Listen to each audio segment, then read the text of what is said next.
crime, mental illness, broken families, all of it is on the rise. And it's terribly destructive to everybody. There's a battle and a conflict between men and women. You can see it in dating, you can see it in divorce, you can see it in the lack of relationships happening. And we have to say, if we care, why? We have to be honest about what we see around us and how it's declined, how society has declined in the last century, especially. We have to take a hard look at what went on in the last century. Wink, wink, nudge, nudge. And one thing, besides the thing that's been really going on hard since, I don't know, 1920, is the decline of faith in God and faith in anything, really, except yourself, right? Which is what we're told, believe in yourself and all that stuff. And it's not working out. And yes, the truth is in the Bible, but we used to have other things that propagated that truth, that really drove those truths home, especially for children as they're learning, so that they see those truths everywhere and in everything, because it is. But that has all been hidden. The things that back up the morals and the truths and the guidelines and rules in the Bible, that all went away. I think so that the Bible could sort of stand alone and people could attack it and discount it and deny it.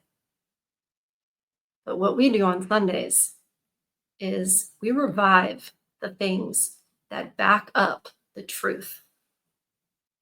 And we call it literary archaeology. We are going through Grimm Brothers fairy tales because, like us, like what we're doing right now, the Brothers Grimm were in the same battle. They saw it as a similar battle to preserve their culture, to keep the truth in everybody's mind, in the forefront of their minds. And although I don't think we can turn society, around, we can help to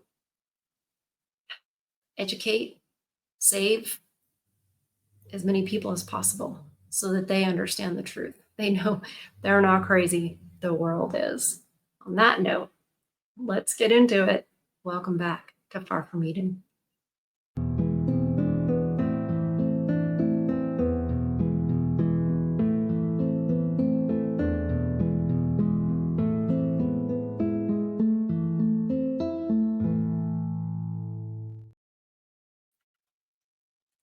Okay, we're going to get into some today. I think we are going to have time to do 3, which is great. Happy Easter, everybody. I went to church this morning. I usually do not go to church because 501c3, they're, basically subsidized by the government, and whoever does that kind of owns you. So they have to stay within the boundaries of what, daddy government wants them to say. And I'll be honest, this morning's service, while I did enjoy it, it talked about Mary Magdalene going and finding the tomb empty, and then went on to say, isn't it weird that they chose a woman in such a patriarchal society? We don't think of women like that today. We celebrate their leadership and blah, blah, blah, blah. And I'm like, really? Seriously? Are we gonna, he sat there on the stage, and so disrespectful for me to say this, but he sat there and simped for women sitting on the stage. He was, I'd say, a boomer age, kind of a young boomer. It's hard to say. And I'm like, you know what I think? And we will get into the fairy tale in just a second, but I want to share this with you guys. I think that he chose a woman to be the first that he appeared to because we are gossips. We're like, oh my gosh, do you know what happened? Let me tell everybody, And I think that was why. And I'm not insulting us. It's how back when we actually had communities, how we know like so and so's husband died, so and so's sick. We need to do that's how you keep track on, what the needs are. But I really think that was why. You guys tell me what you think. Rojas? Uh, who are my other guys? Snowy Owls, Yin Sound. Tell me what you guys think. I know there's more of you in the chat that are, very educated scripturally, and I would love to know what you think because I think it was because she was gonna tell everybody because that's what we're good at. Anyway, blind today, so you're gonna have to deal with glasses. Sorry, we're totally nerding out today. Oh my gosh. Okay, but I can see, so that's what's important. And this one's called The Carpenter and the Turner. A carpenter and a turner, which I don't know what a turner is, so you guys are probably going to educate me. I can't wait. A carpenter and a turner wanted to see who could make the best piece of work. The carpenter made a dish that could swim by itself, while the turner made wings that he could use to fly. Everyone said that the carpenter's masterpiece was better. So the turner took his wings, put them on, and flew out of the country. He flew the entire day until he came to another country, where a prince saw him flying and asked to borrow the pair of wings. Since the prince promised to pay him well, the turner gave him the wings, and the prince flew to another kingdom. There he saw a tower illuminated by many lights. He decided to swoop down to the ground and find out what the occasion was. When he learned that the most beautiful princess in the world lived there, he became very curious. Remember, in these fairy tales, the women are only considered beautiful if they are also virtuous. And I know that because we've seen it in a lot of the fairy tales, particularly Cinderella, which everybody knows the Disney version. And there's a reason Disney made versions of these because they changed them because they want to change truth. But in Cinderella, the so-called ugly stepsisters, they were actually very aesthetically beautiful, but they were horrible human beings. So they could not be considered beautiful. Very interesting because we don't have that in today's society. It's just how they look. And what's on the inside isn't considered to be part of that. And that separation of those two things has not served us well. The most beautiful princess in the world became very curious. In the evening, he flew through an open window and was able to be with the princess, but not for very long, for they were betrayed, and the prince and princess were sentenced to the stake, where they would be no more. However, the prince had taken his wings with him, and as the flames flared, he tied the wings on and flew with the princess to his homeland, where he descended to the ground. Since everyone had been sad during his absence, he revealed his true identity and was elected king. After some time had passed, the father of the maiden who had been carried away by the prince made it known that whoever brought back his daughter would receive half of his kingdom. When the prince learned about this, he gathered together an army and brought the princess to her father, who was forced to keep his promise. And that's the end of that one. Okay. Well, he traveled a lot. And went country to country to different kingdom and back again. He came back to his homeland. I'm just rereading part of this. He had the wings. His wings took him away to find the princess, but the wings also took him home. I think there must be some meaning in that. And I also know that in a lot of these tales, it encourages the man to take a risk, not always for a princess, but for his betterment. And I think we can see in this day and age that that is not what men are encouraged to do.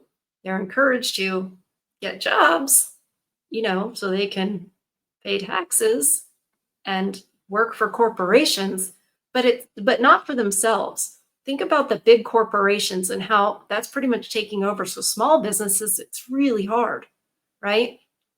So and when they're raised by not their fathers,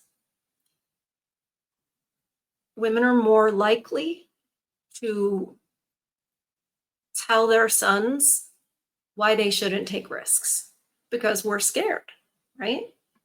And so you get these more fearful, less risk-taking young men who don't invest in themselves.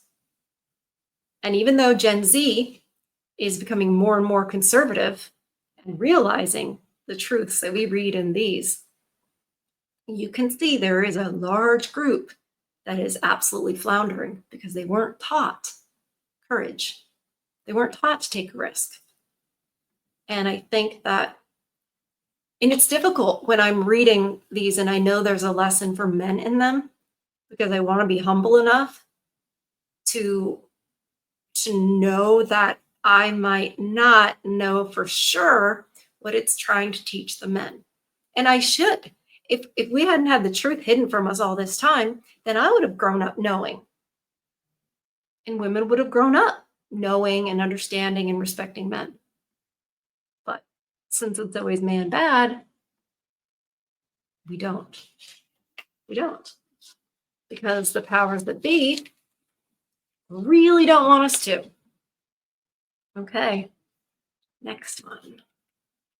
The old grandfather and the grandson. Once upon a time, there was an old man who could barely walk. His knees trembled, and he didn't hear or see much. Moreover, he had lost all his teeth. When he sat at the dinner table, he could barely hold the spoon. He spilled the soup on his napkin, and the food continued to flow from his mouth. His son and his son's wife felt disgusted by this. How dare you? And therefore, the grandfather finally had to take a place behind the oven in the corner of the room. That's not okay. That is not okay. But you know what? In this day and age, yeah, send him off to a home. We're too busy. We all have careers. We're too busy. The family doesn't take care of their elders anymore. The community sure doesn't. Ugh. They gave him his food in a clay bowl. In addition, it was never full, and he would look morosely over to the table, his eyes filled with tears. One time, his trembling hand could not grasp the bowl tightly enough, and it fell to the ground and broke. The young wife scolded him, while he said nothing and only sighed. So they bought a wooden bowl for a penny, and now he had to eat out of it.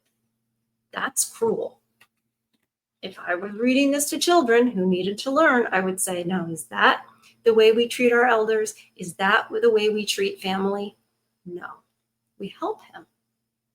We make sure he knows he's loved and that we're here for him to help him in any way we can. That wife was very sinful.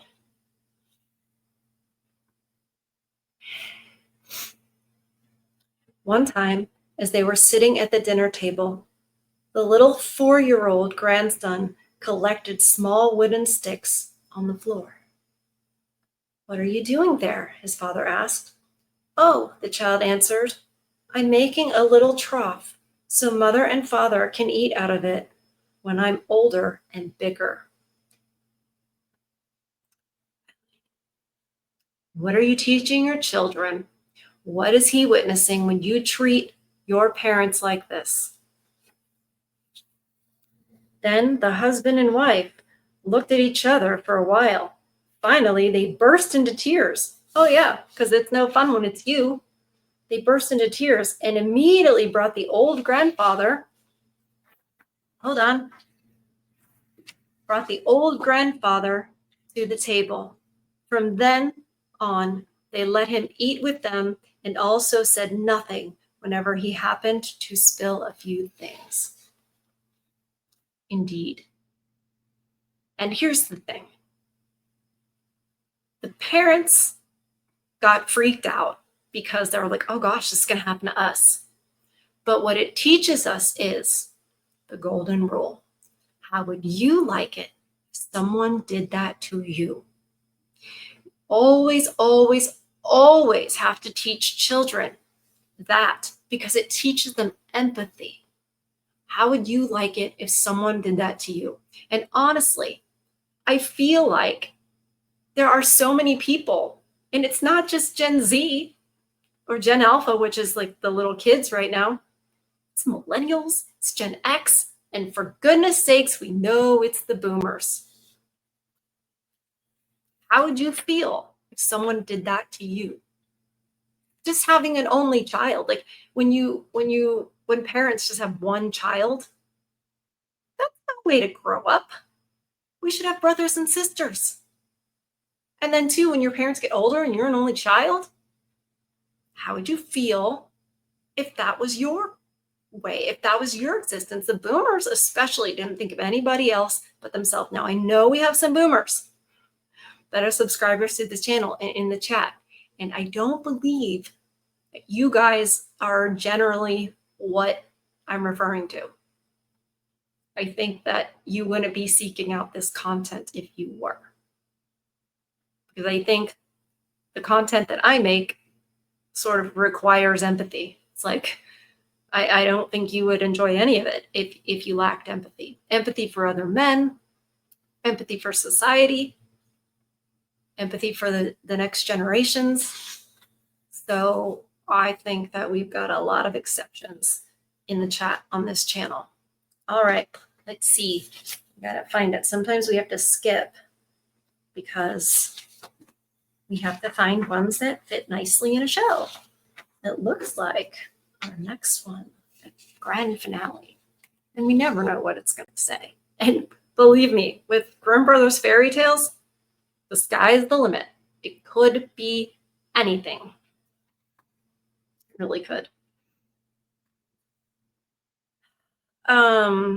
The ending of Little Hen. So that's like that. And I don't like to say that word on YouTube because just those little things will trigger it. The robots get triggered really easily. Some time ago, Little Hen went with Little Rooster to the Nut Mountain. See what I mean? You just don't know what you're going to read. They enjoyed themselves and ate nuts together. One time, however, Little Hen found such a large nut that she wasn't able to swallow the kernel. And it got stuck so firmly in her throat that she feared she might choke to her end. "Little Rooster," she screamed, "please run as fast as you can and fetch me some water. Otherwise, I'll choke till I am no more." "First, run to the bride," the well answered, "and get some red silk for me." What? Oh, sorry, I skipped a paragraph. I was lost. Boy, these things take turns. You can't get off at the wrong exit. "Please run as fast as you can and fetch me some water. Otherwise, I'll choke till I'm no more." Little Rooster ran as fast as he could to the well and said, "Well, you must give me some water. Little Hen's lying on the lying on the nut mountain, and she's about to choke till she is no more." "First, run to the bride," the well answered, "and get some red silk for me." So little rooster ran to the bride and said, "Bride, I need some silk from you. The silk is for the well, who will give me some water to take to little hen, who's lying on the nut mountain, where she swallowed a large kernel and is about to choke till she is no more." The bride answered, "First, run and fetch me my wreath that got caught on the branch of a willow." So little rooster ran to the willow, pulled the wreath from the branch, and brought it back to the bride. In return, the bride gave him some red silk. Then the little rooster brought the water to the little hen. Oh, I'm skipping, sorry. It's like I can see so well, I'm skipping ahead. Little rooster ran to the willow, pulled the wreath from the branch, and brought it back to the bride. In return, the bride gave him some red silk, and the little rooster brought it to the well, who gave him water in exchange. Then little rooster brought the water to little hen, but by the time he had reached her, she had choked, and she was no more, and lay there motionless and gone. Little rooster became so sad that he uttered a loud cry, and all of the animals came and mourned for her. Sorry, we need a Princess Bride reference right here. He made the sound of ultimate suffering. 6 mice built a little wagon that was to carry little hen to her grave. When the wagon was finished, the mice harnessed themselves to it, and the little rooster was to drive the wagon. Along the way, they encountered the fox, who asked, "Where are you going, little rooster?" "I'm off to bury my little hen." "May I ride with you?" "Yes, but since you're so heavy, take a seat in the back." "If you sat up front, my horses would fall and the wagon would crack." So the fox sat down in the back. Then the wolf, the bear, the stag, the lion, and all the animals in the forest took a seat in the back. Thus, they continued their journey until they came to a brook. This is good. They're all good. "How shall we get across?" said the little rooster. A straw was lying near the brook and said, "I'll lay myself across the brook. Then you can drive over me." However, as soon as the 6 mice touched the bridge, the straw slipped and fell into the water, and the 6 mice went tumbling after and drowned. So the situation was just as bad as it had been before. But a piece of hot coal came along and said, "I'm large enough. I'll lay myself across, and you can drive over me." Then the piece of coal also laid itself across the water, but unfortunately, it grazed the surface a little. Soon it started hissing, and before long it was extinguished and ended. When a stone saw that, it took pity on little rooster and offered its help. It lay down across the water, and now little rooster himself pulled the wagon across. When he reached the other side and was already on land with his little hen that was no more, he wanted to help the others in the back out of the wagon, but there were too many of them, and the wagon slipped backward, causing everyone to fall into the water and drown. Oh my gosh. So little rooster was all alone with little hen who was no more, and he dug a grave for her. Then he laid her in it and made a mound on top. Afterward, he sat down on the ground and grieved until he too was no more. And then everyone was gone. Okay. Well, that's depressing.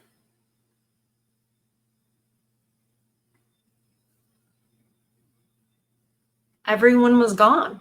They all pulled together and it still didn't work out. Is that the story? In this day and age, we're taught everything works out. If you try your hardest, everything works out. And even kids aren't taught about how life is. And all I can see from this story is you can try your best, you can do the right thing, and still things can turn out badly. If I were telling this story, I would say, but the end is not the end, right? Even though they use animals for the characters in these stories, this is not the end for our souls.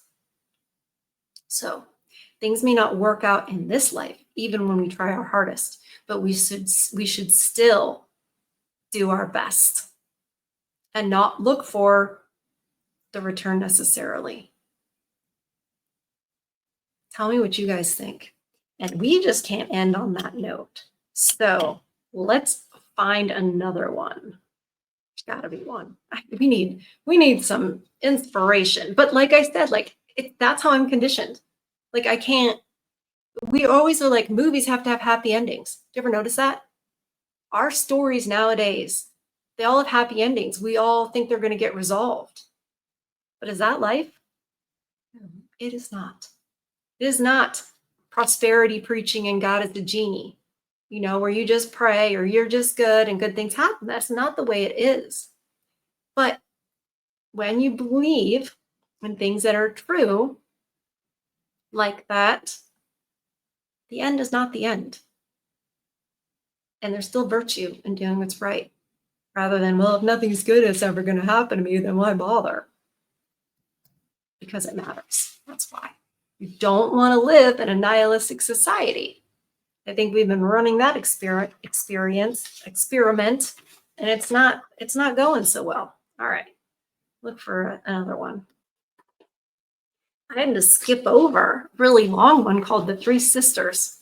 So that'll be exciting to look forward to. I wonder what that is. This one, I found a short one after that called The Poor Maiden. So hopefully it won't be quite as doom and gloom because, I am a woman of the modern times, a person of the modern times, and I am so used to, let's have a happy ending.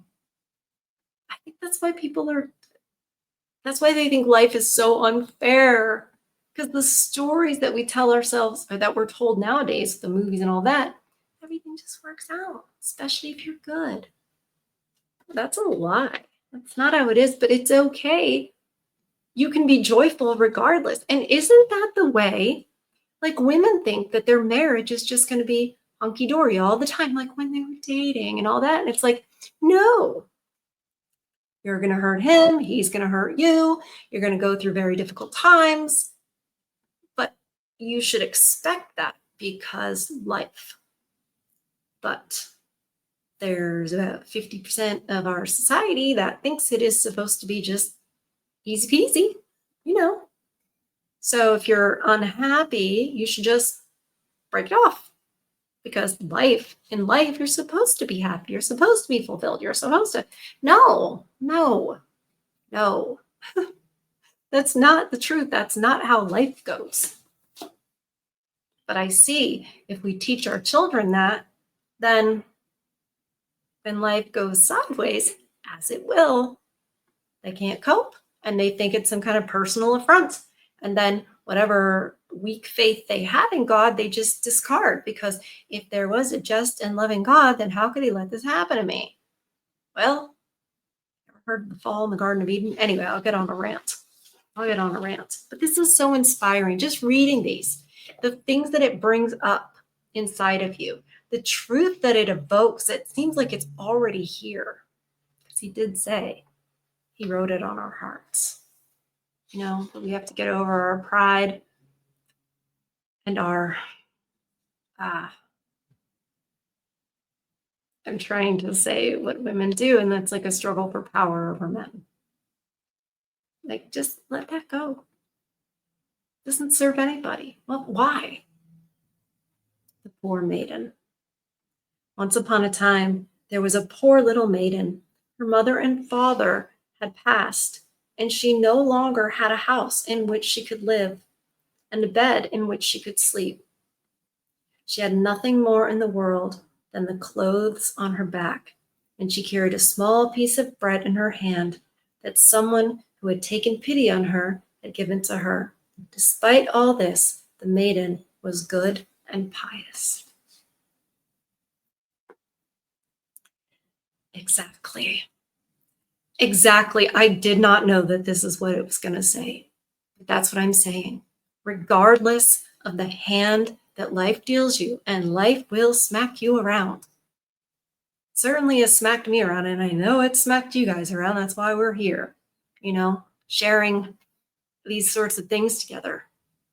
She was still good and pious, right? As she set out on her way, she encountered a poor man who asked her so desperately for something to eat that she gave him the piece of bread. Then she continued on her way and met a child who said to her, "My head is freezing. Please give me something that I can tie around it." So the maiden took off her cap and gave it to the child. And after she had walked a bit farther, she came across another child without a bodice, so she gave him hers. Further on, she met another child who asked her for a little dress, and she took off her own dress and gave it to her. Finally, she came to a forest, and it had already become dark. Then yet another child came and asked for her undershirt, and the pious maiden thought, "It's pitch black. You can certainly give away your undershirt." And so she gave it to the child. All of a sudden, the stars fell from heaven and turned into pure, shining, hard coins. And even though she had given away her undershirt, she had another one on, her made from the finest linen. So she'd given away her undershirt, but she had another one on, made from the finest linen. So she gathered the coins in the undershirt and became rich for the rest of her life. And you know what she probably did with it? Be generous, because she didn't value those things. She valued helping. And even the Bible makes that clear. When you have very little and you give, it means so much more than when you have a lot and you give, right? She was good and pious. She did not let her past, her hardships, and indeed they were, especially, at this time, walking through a dark forest, are you going to find anything to eat? Are you going to find shelter? You're vulnerable to wild animals and stuff. She didn't let her past hardships define her or make her bitter, or she wasn't entitled, like, hey, I've had such a difficult past, I deserve this, I deserve that. The complete opposite of what we see today. Imagine if stories like this were read to little girls growing up, that they said, oh, this lovely maiden, right? She was good and she was pious. And that's like, oh, you want to be like this. And what she did, that is going to give them a generous heart. That is going to give them a servant's heart. And the little boys listening to it will say, yeah, that's a good woman. That's what I look for. I don't look for, oh, she's hot. I look for, it's okay to be attracted to her. Absolutely. Absolutely. That's important. However, don't just accept that. You would be raised to say, that's what I want in a woman. That's what I expect in a woman. And as a woman, you feel better having given and served. It is what fulfills you. It really does. I wish I could impart that to more women. That when you get that heart of service and you humble yourself and you realize that connection of giving and generosity, giving of yourself, is what feeds our soul. It really does. But we have to get over ourselves. We have to not be the most important thing, in our lives. It can't be all about us and what we can get and what we can do and that we'll be happy and all that. This is why people are so unhappy.